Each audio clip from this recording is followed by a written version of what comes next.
Hi guys, welcome to another video. So इस video में discuss करने वाले हैं पीजीपीपी का चैप्टर, बेसिकली सीए फाइनल का पीजीपीपी डीटी में। तो सबसे पहले आता है सेक्शन 28 क्या होता है। Following income are tax under the section they set. Basically ये इनकम टैक्सेबल होती है सेक्शन 28 के under. Profit and loss of any business profession carried out by the assessee during the year. कोई भी बेसिकली धंधे से प्रॉफिट हुआ है वो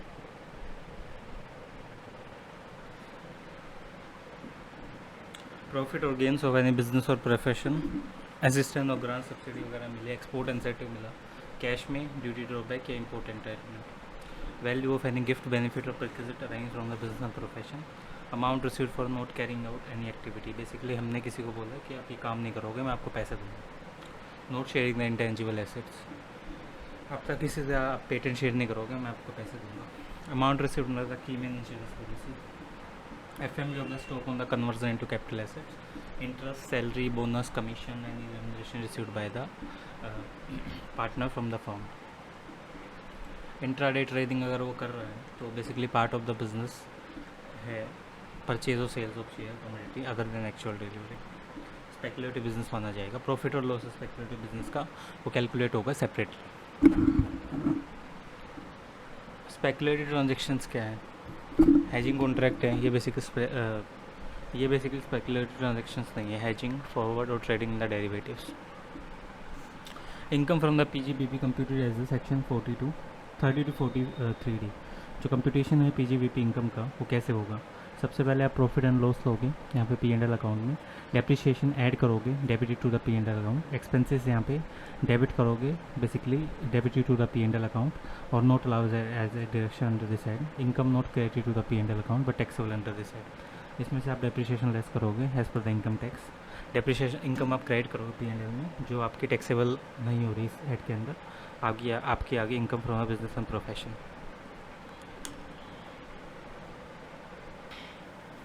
rent, rate, repairs and insurance है बिल्डिंग का बेसिकली यूज़ करने के लिए बिजनेस एंड प्रोफेशन में।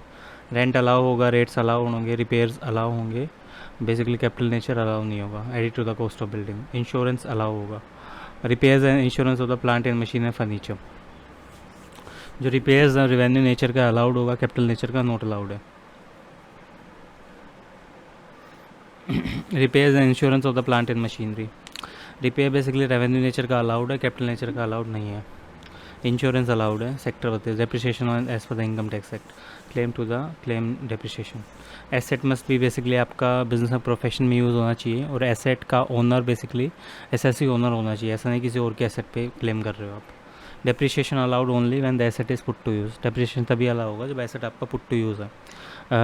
इन case of the stand by equipment, basically अगर कोई स्टैंड बाई इक्विपमेंट है तो उस केस में कैसे होगा? अगर बेसिकली आपका स्टैंड बाई इक्विपमेंट है या फायर एक्सटिंग्विशर्स हैं या मशीनरी है तो डेप्रिसिएशन अलाउ होगा अगर वो रेडी टू यूज़ है तब भी, क्योंकि वो स्टैंड बाई है ऑलरेडी, मतलब वो यूज़ तो होंगे नहीं, वो एक्स्ट्रा रख रखे हैं इसलिए। Depreciation is allowed to the beneficial owner. Depreciation आपका बेनिफिशियल ओनर को अलाउ होगा। अगर आपकी लीज एसेट है तो लेसर बेसिकली डेप्रिसिएशन के लिए एंटाइटल होगा। जो आपकी लीज़ है तो उस केस में लेसर को डेप्रिसिएशन मिलेगा। ये मैंडेटरी है क्लेम करना डेप्रिसिएशन को, बेसिकली मैंडेटरी है डेप्रिसिएशन क्लेम करना। डेप्रिशिएबल एसेट क्या होगी? टेंजिबल है, इंटेंजिबल है आपका, उस केस में कैसे है? अगर बेसिकली टेंजिबल क्या होते हैं, आपकी बिल्डिंग हो गई, आपका फर्नीचर हो गया, प्लांट एंड मशीनरी होगी, तो वो क्या आपकी टेंजिबल है। इंटेंजिबल क्या है? इंटेंजिबल बेसिकली नो हाउ हो गया, पेटेंट है, कॉपीराइट है, ट्रेडमार्क है, लाइसेंसेस हैं और या कोई अदर बिजनेस या बेसिकली आपका कन्वेंशनल राइट है, वो चीज़ क्या है? इंटेंजिबल है। डेप्रिसिएशन रेट्स क्या होंगे? जो डेप्रिसिएशन के रेट है देखो, बिल्डिंग पे नाम से शुरू हो रहा है। बिल्डिंग देखो बड़ी बिल्डिंग है, अब रेजिडेंट बिल्डिंग है तो भाई 5% क्योंकि वो बन चुकी है ऑलरेडी। कमर्शियल बिल्डिंग है तो वो उसको डबल लगाओ क्योंकि वो पैसा कमाने के लिए यूज़ की रहे 10%। कोई टेम्प्रेरी स्ट्रक्चर है बेसिकली ढांचा है तो बेसी बात है, वो ढांचा 50-60 साल के लिए तो बना है नहीं, वो तो किसी ने 2 साल के लिए बना के छोड़ देना है, तो इसीलिए बेसिकली वो ढांचा है, वो टेम्प्रेरी स्ट्रक्चर है तो उस पर 40% का डेप्रिसिएशन लगेगा। अब फर्नीचर के केस में क्या होगा? सारा फर्नीचर है उस पर 10%। प्लांट एंड मशीनरी है, प्लांट एंड मशीनरी में एरोप्लेन है, पोल्यूशन कंट्रोल इक्विपमेंट्स है, मेडिकल इक्विपमेंट है, विंड मिल है, एनर्जी सेविंग डिवाइसेस है, तो ये बेसिकली आपके यहाँ पे यूज़ होंगे। इन पर 40% लगेगा। मोटर कार है, यूज़ हो रही है business of the running on hire, तो 30% लगेगा इस पर depreciation. Other than motor car, oil well, office equipment, e bags, mobile phones, other plant and machine, इस पर 15% लगेगा। ब्लॉक 4 है शिप्स, इस पर आपका 20% लगेगा। शिप्स है उन पे 20% लगेगा। इंटेंजिबल एसेट्स आपके, उस पर बेसिकली आपका 25% लगेगा इंटेंजिबल एसेट्स के ऊपर। ब्लॉक ऑफ एसेट है, अगर सेम क्लास ऑफ एसेट्स है और सेम रेट ऑफ डेप्रिसिएशन होना चाहिए। ब्लॉक किसको बोलेंगे भाई, एक जैसी क्लास के एसेट्स है और उन पर डेप्रिसिएशन बिल्कुल सेम लग रहा है, वो चीज़ होगी ब्लॉक। जो आपका डेप्रिसिएशन है वो अलाउ होगा WDV of the block of asset पे। जो आपका डेप्रिसिएशन है वो अलाउ होगा WDV of the block of asset पे। जो कैलकुलेशन है WDV को कैसे होगी, सबसे पहले ओपनिंग WDV ले लोगे, मतलब आज के टाइम पे मेरे एसेट की वैल्यू 10,000 रुपये है, वो ले ली मैंने। उसमें actual cost of the asset purchase during the year basically 10,000 की मेरे पहले 1 अप्रैल को थी, मैंने 10 अप्रैल को 5,000 की और परचेज़ कर ली, 15,000 रुपये की होगी। Amount received on the asset sale, उसमें से 2,000 की बेच दी, 10,000 वाले में से 2,000 की बेच दी, ठीक है। 8,000 की एक रहेगी, 5,000 की एक, तो 13,000 रुपये आ गए उसकी WDV ब्लॉक फॉर डेप्रिसिएशन। इसमें से डेप्रिसिएशन घटाएंगे हम लोग, और जो डेप्रिसिएशन है WDV on the block of asset वो कैसे लगेगा, on the cost of asset purchase but not put to use. Basically कोई एसेट है आपकी, वो परचेज़ कर ले लेकिन पुट टू यूज़ नहीं हुआ अभी मेरी मतलब वो AC मैंने परचेज़ किया, अभी मैंने इंस्टॉल नहीं किया, बिल्कुल पड़ा ही है अभी मेरी दुकान में हो, तो वो क्या है, no depreciation. On the cost of asset put to use for less than 180 days, basically cost of asset है आपने पुट टू यूज़ कर ली 180 दिन से कम, तो बेसिकली क्या है, हाफ रेट डेप्रिसिएशन है। बैलेंस WDV बेसिकली इस पर हाफ रेट लगेगा, ऐसे कम है। और अब आगे बात, जो 180 दिन से ज़्यादा है तो बचा हुआ एसेट, उस पर क्या फुल डेप्रिसिएशन लगेगा। जैसे यहाँ परचेज़ 19-20 में किया था, 20-21 में किया, 10-12-20, 20-21 पुट टू यूज़, और ये बेसिकली 10-12-20 यहाँ है, full rate half rate. Example क्या, opening WDV of the plant and machinery 5 lakh रुपए, opening WDV of the computer 1 lakh रुपए, purchase and put to use the car on 31/7/20, तो ये 2 लाख रुपए। परचेज कंप्यूटर ऑन द 10/10/20 50,000 रुपये। Purchase and put to use plant and machinery on 1/11/20 3 lakh रुपए। Purchase the plant and machinery on 1/1/21 but not put to use up to 31/3/21 1 lakh रुपए। तो ये cell और plant and machinery आ गई 2/2/21 को 4 लाख रुपए की।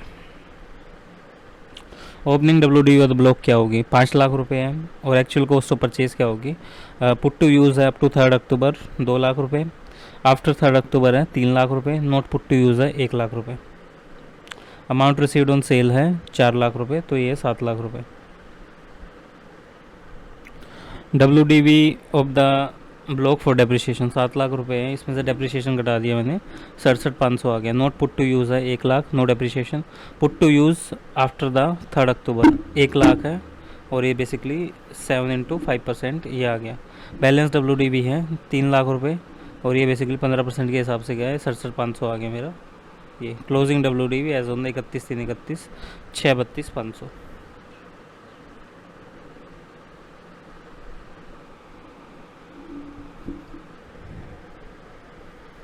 ओपनिंग WDV देखो 1 लाख है, इसमें परचेज़ 50,000 रुपये की डाल दी, WDV for the depreciation 1,50,000।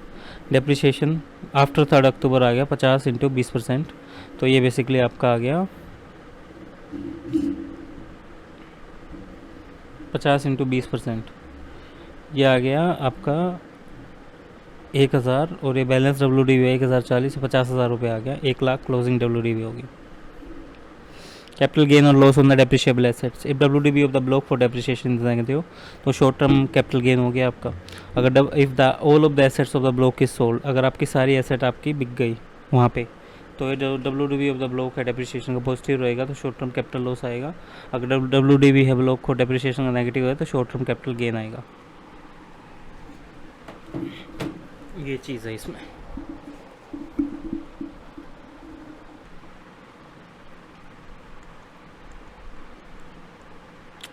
Example के लिए बिल्डिंग पे 10% डेप्रिसिएशन लगेगा। ओपनिंग डब्ल्यू थी 2 बिल्डिंग की 10 लाख रुपए, परचेज़ की एक बिल्डिंग 2 लाख रुपए में, सेल कर दी एक बिल्डिंग 15 लाख में, 3 लाख रुपए का शॉर्ट टर्म कैपिटल गेन आ गया। 12 लाख की चीज़ थी, 15 लाख में सेल कर दी, 3 लाख का फ़ायदा। अब ऐसे ही आगे एडिशनल डेप्रिसिएशन देखना है। एसएससी एंगेज होता है business of manufacturing production of any article में बेसिकली, और जो जिससे बेसिकली जनरेट होती है, ट्रांसमिट होती है distribution of power. SSC engage है किसमें, मैन्युफैक्चरिंग और प्रोडक्शन ऑफ किसी आर्टिकल में, या जनरेशन या ट्रांसमिशन डिस्ट्रीब्यूशन ऑफ पावर में। परचेज़ करता है नया plant and machinery during the previous year, तो एडिशनल डेप्रिसिएशन क्या लगेगा, 20% ऑफ द एक्चुअल कॉस्ट और 10% ऑफ एक्चुअल कॉस्ट। अगर put to use up to 3 October है तो बेसिकली ये अलाउ एज ए डिडक्शन होगा। Business of the printing publishing are also treated as a manufacturing. No additional depreciation in the following plant and machinery, इनमें कोई additional depreciation नहीं लगेगा। Second hand plant and machinery है, plant and machinery store की गई office premises में या residential accommodation में, शिप, एयरक्राफ्ट या रोड ट्रांसपोर्ट व्हीकल्स आपके पास, प्लांट एंड मशीनरी जिस पे 100% डेप्रिसिएशन अलाउ किया गया पीजीबीपी हेड के अंडर। कोई भी आपका मैन्युफैक्चरिंग बिजनेस है, प्लांट एंड मशीनरी 15% है। ओपनिंग डब्ल्यूडीवी कितनी है, 20 लाख रुपए की आ रही है। Purchase the new plant and machinery, put to use है 1/6/20 को 8 लाख रुपए की, और पुट टू यूज़ है 30/12/20 को 5 लाख की। तो इसमें डेप्रिसिएशन आपने ऐड किया, और जो स्क्रैप वैल्यू है रिसीव हुई सेल और मशीनरी पर 3 लाख रुपये घटा दी, तो ये आ गई 30 लाख नॉर्मल डेप्रिसिएशन। जो डेप्रिसिएशन है 2,10,000 का है ये बेसिकली, और इसी हिसाब से हमें देखना है। 5 लाख का 10% आ रहा है यहाँ पे, और जो बैलेंस है नेक्स्ट 10% हो रहा है। क्लोजिंग डब्ल्यूडीवी क्या है, 23,70,500। Actual cost of the asset, normal case क्या है, परचेज प्राइस है इतना, और installation, transportation and trial run expenses हैं ये। जो टैक्सेस हैं और ड्यूटीज़ हैं वो यहाँ पे ऐड की। इंटरेस्ट ऑन लोन है वो परचेज ऑफ द एसेट्स के हिसाब से लिया, और जो सब्सिडी है गवर्नमेंट ग्रांट है वो बेसिकली परचेज ऑफ एसेट्स के हिसाब से ली, यहाँ पे आ गई। अगर पेमेंट और एक्सपेंडिचर है किसी एसेट के लिए, वो बेसिकली सिंगल पर्सन को दिया जा रहा है सिंगल डे में, वो 10,000 से ऊपर होता है, तो कैश, बियर चेक या क्रॉस चेक के द्वारा, तो वो वही पेमेंट और एक्सपेंडिचर बेसिकली आपके एक्चुअल कॉस्ट ऑफ एसेट का पार्ट नहीं बनता, उसको इग्नोर किया जाता है। एसेट अगर आपका यूज़ किया जाए साइंटिफिक रिसर्च में, तो उसका बेसिकली आपको कोई उसको बेसिकली नील मिलेगा। नील बेसिकली उसमें आपका कोई आपको ड्रॉबैक नहीं मिलेगा। स्टॉक कन्वर्टेड किया गया कैपिटल एसेट में और यूज़ किया जा रहा है बिजनेस में प्रोफेशन में, FMV of the date of conversion देखी जाएगी। एसेट एक्वायर्ड किया गया गिफ्ट के द्वारा, तो डब्ल्यूडीवी ऑफ प्रीवियस ओनर देखी जाएगी। री एक्विजिशन हुआ एसेट सोल्ड का, तो री एक्विजिशन प्राइस है WDV at the time of sale देखा जाएगा lower. Asset use for personal purpose brought into the business, आपने कोई एसेट खरीदा और बिजनेस के लिए खरीदा था, उसको पर्सनल पर्पस के लिए यूज़ कर रहे हो। बिल्डिंग है तो ओरिजिनल कॉस्ट देखी जाएगी, डेप्रिसिएशन। अदर एसेट है तो बेसिकली ओरिजिनल कॉस्ट देखी जाएगी। Asset transfer between the holding and 100% subsidiary company, asset आपका ट्रांसफ़र किया गया होल्डिंग और सब्सिडरी कंपनी के बीच, तो डब्ल्यूडीवी ऑफ द ट्रांसफर देखोगे आप। Asset transfer by the amalgamating company to the amalgamated company, तो WDV of the amalgamated company देखी जाएगी। Asset transfer by the demerger to the resulting company, तो WDV of the demerge company देखोगे आप assets की जितनी ट्रांसफ़र की गई है। सेक्शन 35 AD के अकॉर्डिंग एसेट्स देखे जाएंगे और नील होंगे। अदर पॉइंट्स क्या होंगे रिलेटेड टू द डेप्रिसिएशन, अगर एसेट आपका यूज़ किया जा रहा है आपके बिजनेस के लिए और पार्टली पर्सनल पर्पस के लिए, तो डेप्रिसिएशन अलाउड होगा खाली बिजनेस यूज़ के लिए। जो डब्ल्यूडीवी है वो 10,000 होना चाहिए, डेप्रिसिएशन 10 लाख पे 15% लग रहा है, तो बेसिकली आपका 1,50,000 रुपये है, जिसमें 60% बिजनेस के लिए 90,000 रुपये, 40% पर्सनल पर्पस के लिए आपके 60,000 रुपये, तो ये 90,000 अलाउड हो गया, 60,000 not allowed. WDV for the depreciation 10,000 है यहाँ पे, डेप्रिसिएशन 90,000 आ रहा है, तो कल क्लोजिंग डब्ल्यूडीवी होगी 9,10,000। सेक्शन 43 है, जब एसेट परचेज़ किया गया आपका फॉरेन करेंसी में और वो क्रेडिट पे है, तो आपका जो प्रॉफिट और लॉस होगा due to the foreign exchange fluctuation at the time of payment, जब आपका प्रॉफिट लॉस हो रहा है फॉरेन एक्सचेंज फ्लक्चुएशन के कारण eight the time of the payment, तो बेसिकली एडजस्ट किया जाएगा आपकी कॉस्ट ऑफ एसेट से। अगर प्रॉफिट हो रहा है तो उसको reduce from the cost of asset, अगर लॉस हो रहा है तो added to the cost of asset. ये भी इंक्लूड करेगा जो प्रॉफिट और लॉस आपका हेजिंग कॉन्ट्रैक्ट में वो एंटर किया गया उस एसेट के लिए। डेप्रिसिएशन के case of the amalgamated company, demerger और सक्सेशन है फर्म का या प्रोप्राइटरशिप का किसी कंपनी के द्वारा, कन्वर्जन हो रहा है किसी कंपनी के LLP में, अमलगमेशन डीमर्जर हो रहा है कंपनी का वो चीज़। Depreciation should be distributed between the predecessor and the successor. Basically देखो, अगर कोई सक्सेशन होता है बिजनेस का, अमलगमेशन हो गया आपका, सपोज 1 तारीख से ईयरशिप स्टार्ट हो रहा था और आपका अमलगमेशन हो गया आपका 20 तारीख को, तो आपका जो डेप्रिसिएशन है ना, जो पहले तो आपकी कंपनी बिल्कुल अलग थी, पहले थी वो मारुति लिमिटेड, अब होगी मारुति सुजुकी। जो पहले वाला जो डेप्रिसिएशन हो खाली मारुति को जाएगा, और अभी सेकंड वाला क्या है, मारुति और सुजुकी दोनों को जाएगा। तो इसी तरह आपका जो डेप्रिसिएशन है उन दोनों में बटेगा टाइम के हिसाब से। तो वो चीज़ है, इसको हमें ऐसे ही ट्रीट करना। डेप्रिसिएशन कैलकुलेटेड किया जाता है नॉर्मली, और जो डेप्रिसिएशन है डिस्ट्रीब्यूटेड होता है प्रोसीडियर एंड सक्सेसर के बीच में in the ratio of number of days for which assets are use by them. जितने दिन बेसिकली उन्होंने एसेट्स को यूज़ किया उसी हिसाब से आपका जो डेप्रिसिएशन है उसमें जाएगा। जैसे साई लिमिटेड था, बिल्डिंग 10% थी, अमलगमेशन 1/1/21 को हुआ। सीडी लिमिटेड तो ओपनिंग डब्ल्यू 20 लाख रुपए का था 1/4/20 को, 1/4/20 से 31/12/20 तक, तो 275 दिन हुए। 1/1/21 से 31/3 तक हुए आपके 90 दिन, तो 90 दिन का इस पे लगेगा और 275 दिन का इस पे। Depreciation for undertaking engage in generation of power. आप बेसिकली पावर डिस्ट्रीब्यूशन का धंधा करते हो, तो WDV block SLM for the each. तो फिर पूरे ब्लॉक पे WDV लगेगी और स्ट्रेट लाइन मेथड लगेगा हर एसेट पे सेपरेटली। अगर आपका जो सेल ऑफ एसेट है, अगर WDV ज़्यादा है सेल प्राइस से, तो आपका लॉस होगा, उसको बोलेंगे टर्मिनल डेप्रिसिएशन, डिडक्शन उसके अलाउड होगी। अगर सेल प्राइस ज़्यादा है बेसिकली WDV से, तो आपका प्रॉफिट होगा, बैलेंसिंग फिगर आएगा, टैक्सेबल होगा अंडर PGBP। अनएब्जॉर्ब डेप्रिसिएशन क्या है? जो डेप्रिसिएशन अभी माइनस नहीं किया है वो अनएब्जॉर्ब डेप्रिसिएशन है। Profit before deducting the depreciation as per the income tax. आपने बेसिकली प्रॉफिट, आपका डिडक्शन बेसिकली डेप्रिसिएशन घटाए बिना जो प्रॉफिट है वो है, उसमें से आपने डेप्रिसिएशन घटा दिया, फिर आपका आ गया अनएब्जॉर्ब डेप्रिसिएशन। ये डेप्रिसिएशन आपने अभी तक लगाया नहीं है, और ये सेटअप हो सकता है किसी भी हेड ऑफ द इनकम के थ्रू, और बेसिकली कैरी फॉरवर्ड होता है इंडेफिनेटली ईयर्स के लिए, मतलब इसको लंबे टाइम के लिए आप कैरी फॉरवर्ड कर सकते हो। जो डिडक्शन है टी, कॉफ़ी या रबर बिजनेस का, वो बेसिकली सेक्शन 33AB इसमें दिया जाता है, AB में।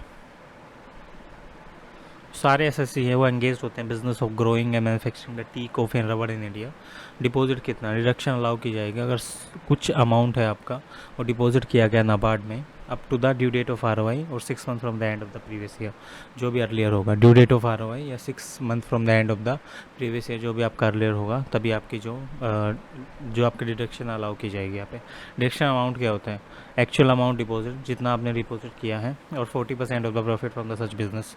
एक्चुअल अमाउंट आपने जितनी यहाँ पे की है, या 50% आपको जितना ही प्रॉफिट आ रहा है उस बिजनेस से, वो माना जाएगा, जिसमें जो भी लोअर होगा। यूटिलाइजेशन ऑफ डिपॉजिट, जो डिपॉजिट अमाउंट है वो बेसिकली यूटिलाइज़ किया जाएगा पर्पज जो स्पेसिफाई की है टी, कॉफ़ी और रबर बोर्ड में। अगर अमाउंट यूटिलाइज़ किया गया है आपका फॉलोइंग पर्पसेस के लिए, तो अमाउंट बेसिकली आपका टैक्सेबल होगा PGBP हेड के अंदर। जो प्लांट एंड मशीनरी यूज़ हुए हैं ऑफिस प्रेमिसेस में या रेजिडेंटल एकोमोडेशंस में, वो भी देखे जाएंगे। जो ऑफिस अप्लाइंसेस है आपकी अदर देन कंप्यूटर, वो भी बेसिकली देखा जाएगा। अगर इनके लिए हुआ है तो PGBP में हो गया ऑफिस अप्लाइंसेस के लिए, कंप्यूटर को छोड़ के, या प्लांट एंड मशीनरी जिस पर 100% डिडक्शन अलाउ हो गया PGBP के अंडर, वो चीज़। कोई भी अमाउंट है विड्रॉ की गई आपकी, यूटिलाइज़ की जाएगी previous year of the withdrawal में, और वो अनयूटिलाइज अमाउंट आपकी टैक्सेबल होगी। अगर कोई अमाउंट विड्रॉ की गई है वो यूटिलाइज होगी प्रीवियस ईयर ऑफ विड्रॉल में, और या कोई अदर अनयूटिलाइज अमाउंट हो टैक्सेबल हो। कोई एसेट परचेज किया गया है और सोल ट्रांसफ़र कर दिया गया before the expiry of the 8 years. Asset purchase किया और उसको सोल्ड कर दिया, ट्रांसफ़र कर दिया before the expiry of the 8 years from the end of the previous year in which it was acquired. So depreciation allowed earlier shall be taxable under the PGBP। तो depreciation जो आपने allow किया था पहले, वो taxable होगा PGBP under के अंदर in the year of cell.